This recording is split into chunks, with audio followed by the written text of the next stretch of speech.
नमस्कार। आज मैं आपको महाभारत का युद्ध एक पैदल सैनिक के दृष्टिकोण से सुनाऊंगा। मेरा नाम वीर सिंह है। आज जब मैं हस्तिनापुर की ढलती शाम में गंगा के तट पर बैठता हूँ, तो लहरों का शोर मुझे उन 18 दिनों की चीत्कारों में वापस ले जाता है। मेरी देह अब जर्जर हो चुकी है, हड्डियां ढीली पड़ गई हैं और आंखों पर धुंध छाने लगी है। लेकिन वह स्मृतियां आज भी वैसी ही ताजा हैं जैसे कल की ही बात हो। लोग उसे धर्म युद्ध कहते हैं, महासंग्राम कहते हैं और ना जाने कितने भव्य नामों से पुकारते हैं।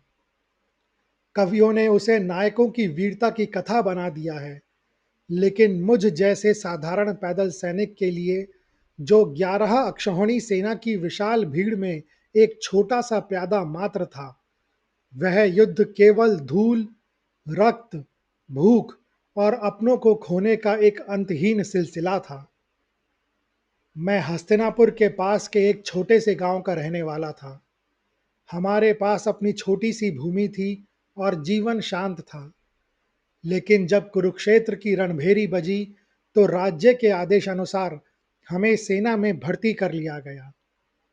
हमें बताया गया कि अधर्म के विरुद्ध युद्ध अनिवार्य है। हमें आश्वासन दिया गया कि हमारे पास भीष्म पितामह, आचार्य द्रोण और अंगराज कर्ण जैसे महारथी हैं, इसलिए हमारी विजय निश्चित है। हम जैसे लाखों नौजवानों को गौरव और वीरता के झूठे सपनों से भर दिया गया था। मुझे अच्छी तरह याद है वह दिन जब हम हस्तिनापुर के रास्तों से गुजरे थे। लोगों ने हम पर फूल बरसाए थे। हम अपनी चमकती ढालों और भालों के साथ स्वयं को देवता समझ रहे थे। हमें क्या पता था कि वह गौरव यात्रा वास्तव में शमशार की ओर जाने वाला जुलूस था। कुरुक्षेत्र की उस विशाल रेतीली भूमि पर जब हम पहली बार खड़े हुए, तो मेरा हृदय कांप रहा था। सामने पांडवों की 7 अक्षौहिणी सेना खड़ी थी। 11 अक्षौहिणी बनाम 7 अक्षौहिणी, संख्या बल हमारे पक्ष में था। लेकिन जब अर्जुन और श्री कृष्ण का दिव्य रथ दोनों सेनाओं के बीच आकर रुका, तो उस क्षण जो सन्नाटा छाया, वह आज भी मेरे कानों में गूंजता है। हम सब उत्सुक थे, क्या वास्तव में यह युद्ध होगा? क्या भाई भाई को मारेगा? लेकिन जब श्री कृष्ण का पांचजन्य शंख और अर्जुन के गांडीव की टंकार सुनाई दी, तो वह भ्रम टूट गया। वह ध्वनि केवल युद्ध की घोषणा नहीं थी, वह आने वाले काल का अट्टहास था। युद्ध के पहले दिन का सूर्योदय रक्त जैसा लाल था। शंखनाद के साथ ही दोनों ओर के सैनिक एक दूसरों पर टूट पड़े। एक साधारण सैनिक के नाते मेरा अनुभव वह नहीं था जो इतिहास की पुस्तकों में लिखा जाता है। मैंने किसी दिव्य अस्त्र को नहीं देखा। मैंने तो केवल धूल देखी, जो इतनी घनी थी कि मुझे अपने बगल में खड़े साथी का चेहरा भी दिखाई नहीं दे रहा था। मेरा पहला प्रहार एक अनजान सैनिक पर था।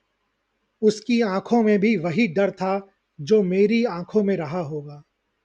जब मेरा भाला उसके सीने के पार हुआ, तो उसने मां पुकारा। वह शब्द आज भी मुझे रात को सोने नहीं देता। युद्ध में वीरता जैसी कोई चीज नहीं होती।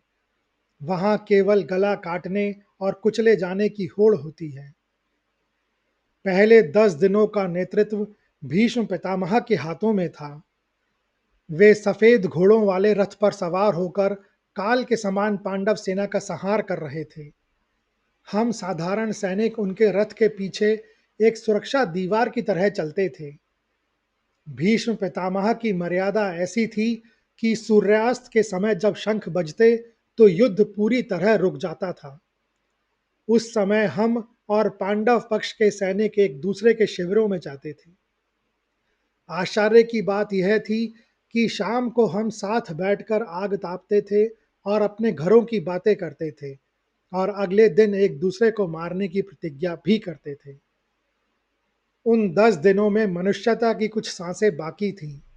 हम आपस में चर्चा करते थे कि क्या वास्तव में यह सब आवश्यक है। क्या दुर्योधन और युधिष्ठिर की सत्ता की लड़ाई के लिए हमारा लहू बहाना अनिवार्य है? जैसे जैसे दिन बीतते गए, भीष्म की बाण वर्षा ने पांडव सेना में हाहाकार मचा दिया। लेकिन हम कौरव सैनिकों के लिए भी यह सुखद नहीं रहा। हर शाम जब हम अपने शिविर में लौटते तो हमें अपने ही साथियों की कमी खलती थी। वह स्थान जहां सुबह कोई मेरा मित्र बैठकर आधी रोटी साझा कर रहा था, शाम को वहां केवल उसका रक्त रंजित अंग वस्त्र पड़ा मिलता था। युद्ध की सबसे बड़ी त्रासदी यही है कि यहाँ मृत्यु का कोई गौरव नहीं होता। आप अगले पल जीवित रहेंगे या नहीं, यह आपके कौशल पर नहीं, बल्कि किसी महारथी के भटकते हुए बाण पर निर्भर करता था। कई बार मैंने देखा कि कैसे एक घायल हाथी ने हमारे ही पक्ष के दर्जनों सैनिकों को अपने पैरों के तले कुचल दिया। उनकी चीखें हाथियों की चिंगाड़ में दब जाती थीं। 9वें दिन की वह संध्या मुझे विशेष रूप से याद है। पितामह भीष्म साक्षात प्रलय लग रहे थे। अर्जुन और श्री कृष्ण भी उनके सामने असहाय नजर आ रहे थे। उस रात हमारे शिविर में बहुत उत्साह था। दुर्योधन अट्टहास कर रहा था कि विजय अब मुट्ठी में है, लेकिन हम सैनिक जो वास्तविक युद्ध लड़ रहे थे, जानते थे कि इस विजय की कीमत कितनी भारी पड़ रही है। मेरे गांव के 5 युवक मेरे साथ आए थे। उनमें से केवल 2 बचे थे। बाकी 3 की लाशें भी हमने पूरी नहीं मिली थीं। क्या यही वह धर्म है जिसकी रक्षा के लिए हमें बुलाया गया था? 10वें दिन वह हुआ जिसने युद्ध का चेहरा ही बदल दिया। शिखंडी को आगे कर अर्जुन ने पितामह पर बाणों की ऐसी वर्षा की कि उनका पूरा शरीर भिंद गया। जब वह अजय योद्धा रथ से नीचे गिरा तो ऐसा लगा मानो धरती का हृदय फट गया हो। मैंने अपनी आंखों से देखा था, जब पितामह गिरे तो दोनों ओर के योद्धा शस्त्र छोड़कर उनके चारों ओर एकत्रित हो गए थे। उस पल के लिए सब कुछ ठहर गया। पितामह बाणों की शैया पर लेटे हुए भी हमें संयम का पाठ पढ़ा रहे थे। लेकिन जैसे ही वह युद्ध से हटे, मर्यादा का वह बांध टूट गया जिसने अब तक हमें दानव बनने से रोक रखा था। पितामह भीष्म के गिरने के बाद 11वें दिन जब आचार्य द्रोण ने सेनापति का पद संभाला, तो युद्ध की हवा ही बदल गई। अब तक जो युद्ध मर्यादाओं के घेरे में था, वह अब कूटनीति और चक्रव्यूहों के जाल में फंस गया था। आचार्य द्रोण एक ब्राह्मण थे, लेकिन उनकी धनुर्विद्या साक्षात यमराज के समान थी। हम साधारण सैनिकों के लिए अब युद्ध और भी कठिन हो गया था। आचार्य का अनुशासन कठोर था और उनकी रणनीति इतनी जटिल थी कि हमें अक्सर पता ही नहीं चलता था कि हम किस ओर बढ़ रहे हैं। 13वें दिन की वह सुबह आज भी मेरी आंखों के सामने एक दुस्वप्न की तरह नाचती है। उस दिन आचार्य ने चक्रव्यूह की रचना की थी। मुझे उस व्यूह की तीसरी सुरक्षा पंक्ति में तैनात किया गया था। वह व्यूह एक विशाल यंत्र की भांति था जो निरंतर घूम रहा था। तभी हमने देखा कि पांडवों की ओर से एक किशोर बालक अभिमन्यु अपने रथ पर सवार होकर तीव्र गति से हमारी ओर बढ़ रहा है। हम हजारों योद्धाओं ने उसे रोकने का प्रयास किया, लेकिन वह बालक बिजली की तरह हमारे बीच से निकल गया। वह चक्रव्यूह के भीतर ऐसे प्रवेश कर गया जैसे कोई सिंह का बच्चा हाथियों के झुंड में घुस जाता है। व्यूह के भीतर जो हुआ वह वीरता और अधर्म का ऐसा संगम था जिसे इतिहास कभी नहीं भूलेगा। हम साधारण सैनिक दीवारों की तरह खड़े थे, जबकि भीतर 7 महारथियों ने उस निहत्थे बालक को घेर लिया था। जब अभिमन्यु का रथ टूट गया तो उसने रथ का पहिया उठाकर लड़ना शुरू किया। उस क्षण मुझे अपनी आंखों पर विश्वास नहीं हुआ। एक बालक के सामने हमारे बड़े बड़े सेनापति कांप रहे थे, लेकिन जब उसका वध हुआ तो उस समय एक कौरव सैनिक होने के नाते मेरा सिर गर्व से नहीं बल्कि लज्जा से झुक गया। उस रात जब अर्जुन की प्रतिज्ञा की गूंज सुनाई दी तो हमारे शिविर में उत्सव नहीं बल्कि मौत का सन्नाटा पसरा था। हम जान चुके थे कि अगले दिन सूरज ढलने से पहले या तो जयद्रथ मरेगा या अर्जुन। 14वें दिन का युद्ध तो प्रलय का साक्षात रूप था। अर्जुन उस दिन मनुष्य नहीं, साक्षात काल लग रहे थे। वे हमारी सेना को गाजर मूली की तरह काटते हुए जयद्रथ की ओर बढ़ रहे थे। सूर्यास्त के समय जब श्री कृष्ण ने अपनी माया से अंधकार फैलाया और जयद्रथ का वध हुआ तो हम समझ गए कि यह युद्ध केवल अस्त्रों का नहीं बल्कि ईश्वरीय इच्छा का भी है। उस रात युद्ध नहीं रुका। मशालों की रोशनी में हम अपनों को ही मार रहे थे। घटोत्कच के राक्षसी रूप ने जब आकाश से पत्थरों और अग्नि की वर्षा की तो हमें लगा कि आज धरती फट जाएगी। जब कर्ण ने अपना अमोघ अस्त्र उस पर चलाया तब जाकर हमारी जान बची, लेकिन उस जीत की कीमत हमने अपना सबसे बड़ा सुरक्षा कवच खोकर चुकाई थी। द्रोणाचार्य का वध छल से हुआ और उसके बाद कर्ण ने कमान संभाली। 17वें दिन जब कर्ण और अर्जुन का महासंग्राम हुआ तो हम सैनिक अपने भाले और तलवारें नीचे रखकर बस उन्हें देखने लगे। वह युद्ध किसी मनुष्य का नहीं, दो देवताओं का लग रहा था। लेकिन नियति की विडंबना देखिए, वह दानवीर कर्ण जिसने अपना सब कुछ दान कर दिया था, अंत में अपने ही रथ के पहिए को कीचड़ से निकालने के लिए मजबूर था। जब निहत्थे कर्ण पर अर्जुन का बाण चला तो उस क्षण कुरुक्षेत्र की हवाओं से भी सिसकियां गूंज रही थीं। कर्ण के गिरते ही हमारी बची खुची सेना के हौसले पस्त हो गए।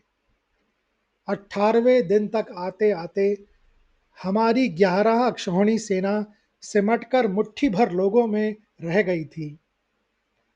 वह विशाल वाहिनी जिसकी धूल से कभी आसमान ढक जाता था, अब केवल शवों के ढेर के रूप में बिखरी पड़ी थी। दुर्योधन का अंत भीम के हाथों हुआ। जब भीम ने उसकी जंघाएं तोड़ी तो उसकी चीख ने पूरे मैदान को कंपा दिया था। युद्ध समाप्त हो गया था लेकिन शांति नहीं आई थी। उस रात जो हुआ उस उसने हम जैसे साधारण सैनिकों के भीतर की मनुष्यता को भी मार दिया। अश्वत्थामा ने प्रतिशोध की अग्नि में जलते हुए पांडवों के शिविर में प्रवेश किया और सोते हुए सैनिकों तथा द्रौपदी के पुत्रों का वध कर दिया।